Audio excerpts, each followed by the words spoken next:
बिल्कुल देखिए, जो अभी तक अपडेट मिल रहा है कि अल-फलाह यूनिवर्सिटी के ही डॉक्टर्स हैं जो कि मिसिंग है, और ये वो डॉक्टर्स हैं जो कि डायरेक्ट डॉक्टर मुजम्मिल के संपर्क में थे, उनसे बातचीत किया करते थे। मुजम्मिल के फ़ोन से जब सीडीआर निकाली गई तो मल्टीपल ऐसे नंबर मिले जो कि अल-फलाह यूनिवर्सिटी के दूसरे डॉक्टर्स हैं जिनसे वो रेगुलर बात करता था। लेकिन पुलिस जब उन नंबर्स को ट्रेस कर रही है तो वो नंबर नॉट रीचेबल है। अल-फलाह यूनिवर्सिटीज़ में उस नंबर से जुड़े डॉक्टर्स को खंगाला जा रहा है, तो वो अपने रूम, हॉस्टल्स में उनकी जो एक तरीके से इन्वॉल्वमेंट है वो नज़र नहीं आ रही है। वो कहाँ गए, इसको लेकर जो जांच एजेंसी है वो तमाम इन्वेस्टिगेशन जो है इस पूरे मामले में कर रही है। लेकिन सबसे बड़ा अपडेट इस केस में, क्योंकि दिल्ली पुलिस के स्पेशल सेल ने इस पूरे मामले में एक अलग से एफआईआर दर्ज की है, एंटी टेरर मॉड्यूल के चलते एफआईआर दर्ज की है। और ब्लास्ट साइट की अगर मैं आपको तस्वीरें जल्दी से दिखा दूं तो आप देखेंगे कि आज सुबह से ही इस पूरे साइट को साफ करने का, वॉश करने का जो काम है वो सिक्योरिटी फोर्सेज और जो प्रशासनिक एडमिनिस्ट्रेशन है उनके द्वारा किया जा रहा है। सामने कर्टेन्स लगे हुए हैं। कुछ देर पहले क्रेन से जो पूरा स्पॉट था, वहां पर जो भी मटेरियल था उसको उठाया गया, लेकिन अभी ये पूरा जो परिसर है उसको क्लीन करने का काम किया जा रहा है। एक तरफ एनआईए इस पूरे मामले को इन्वेस्टिगेट कर रही है, दूसरी तरफ जो स्पेशल सेल ने एक नई एफआईआर दर्ज की है, उस स्पेशल सेल की एफआईआर के चलते दो ऐसे डॉक्टर्स जो कि ब्लास्ट के समय दिल्ली के अंदर मौजूद थे और अल-फलाह यूनिवर्सिटी से ही उनका लिंक है, और उनका लिंक मेवात के नूह से भी जुड़ता हुआ नजर आ रहा है। उन दोनों को डिटेन किया गया है कि आखिरकार शाम को 10 तारीख को 6:50 पर धमाका होता है। उस धमाके में अल-फलाह यूनिवर्सिटी से पास आउट दो डॉक्टर जो कि नूह के रहने वाले हैं, जहां से विस्फोटक खरीदा गया था, उनकी दिल्ली के अंदर लोकेशन ट्रैक की गई, और यही कारण है कि दिल्ली पुलिस की स्पेशल सेल उन दोनों से भी पूछताछ कर रही है। तो अल-फलाह यूनिवर्सिटी के इर्द गिर्द अभी तक की तमाम इन्वेस्टिगेशन है, क्योंकि बड़े लिंक, चाहे वो उमर हो, चाहे वो मुजम्मिल हो या डॉक्टर शाहीन, ये अल-फलाह यूनिवर्सिटी से है। इनके संपर्क में रहने वाले डॉक्टर्स मिसिंग है और उनको ढूंढने का काम किया जा रहा है। बिल्कुल देखिए, सिक्योरिटी फोर्सेस का कहना है कि इसकी पहचान डॉक्टर एम के तौर पर हुई है। हालांकि पूरा नाम सिक्योरिटी फोर्सेस अभी इसलिए भी डिस्क्लोज नहीं कर रही हैं क्योंकि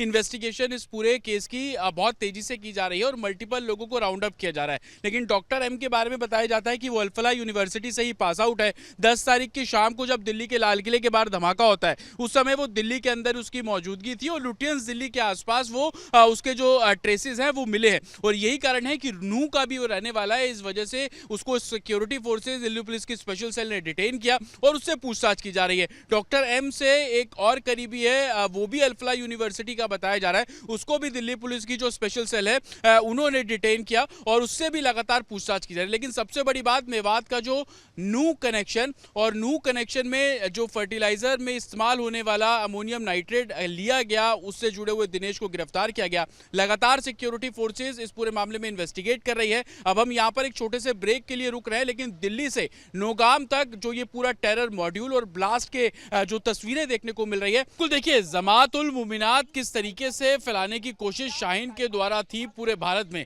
ना सिर्फ वेस्टर्न यूपी बल्कि अब उत्तराखंड में भी उसके जो लिंक है वो स्टैब्लिश हो रहे हैं, और बल्कि उसके अलावा साउथ के जो कुछ ऐसे शहर है जो कि पढ़े लिखे, जहां पर लिटरेसी बहुत ज्यादा हाई है, वहां की महिलाओं को गुमराह करने का काम जो है वो शाहीन के द्वारा किया जा रहा था।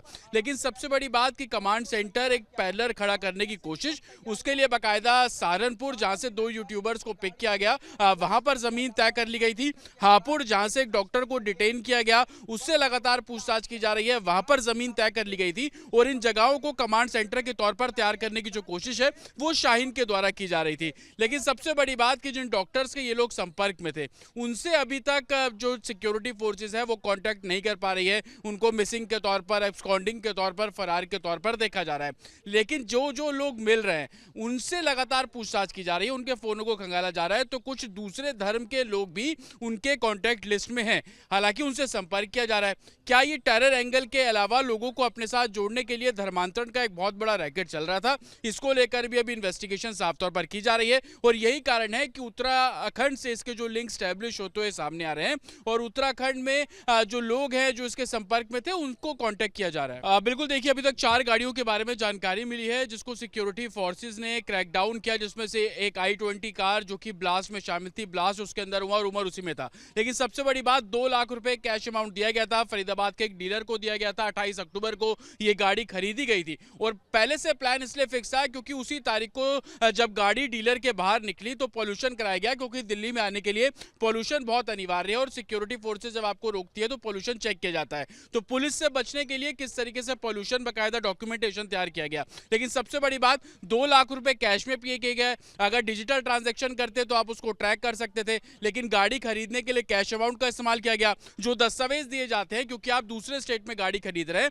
तो उसके लिए ड्राइविंग लाइसेंस दिया गया। और ड्राइविंग लाइसेंस जो है वो कुलगाम का था और आमिर नाम के एक शख्स का था, जो कि तनवीर का भाई बताया जा रहा है। तो जिस तरीके से ये पूरी चेन थी कि गाड़ी का इस्तेमाल कोई और करता था और उसको गाड़ी खरीदी किसी और के नाम से जाती थी, और इसी तर्ज पर डॉक्टर मुजम्मिल, जो कि फरीदाबाद के अल फलाह यूनिवर्सिटी से उसको गिरफ्तार किया गया।